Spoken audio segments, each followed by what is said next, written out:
अंतर्मनाचा वेध घेणारे news channel star city one. राज्यातील आणि देशातील राजकीय घडामोडी पाहण्यासाठी आणि इतरही बातम्या पाहण्यासाठी सबस्क्राइब करा स्टार सिटी वन।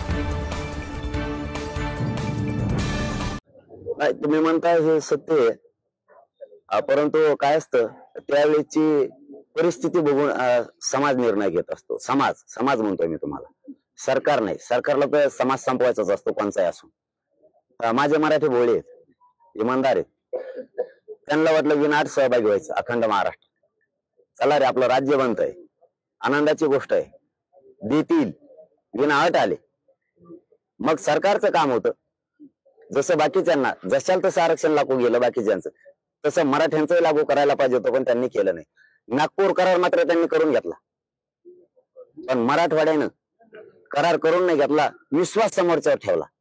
आम्हाला जर त्यावेळेच्या आमच्या मराठा बांधवाला माहित असतं पुढे चालून विश्वासघातकी होणार आहेत, तर मराठ्यांनी त्याच वेळेस लावून धरला असतं आमचं आहे ते जशाला जसं द्या।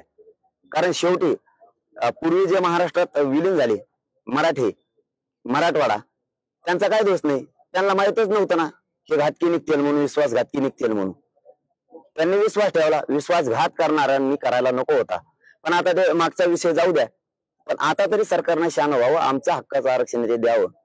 भ्रमात मात्र राहू नये की आम्ही अमुक जुळीला तमुक निवडून आणला, अमुक करून दाखविलं, छात्या बोलू नका। मराठे तरी 288 पाडीत असतील, तरी पण मराठी पाडीत असतील, हे मी प्रामाणिकपणानं सांगतो। विरोधक नाही आला म्हणून ते रडत बसून तुम्ही जर आमचं वाटोळं करणार असलात, आम्ही तुमची गय करणार नाही। प्रकाश आंबेडकरांनी सगळ्या सोयऱ्याच्या कायद्याला ठामपणे विरोध केला। त्यांचा अधिकार आहे, प्रत्येकाला अधिकार आहे। काय म्हणावं, द्या म्हणावं नाही म्हणावं, प्रत्येकाला अधिकार आहे।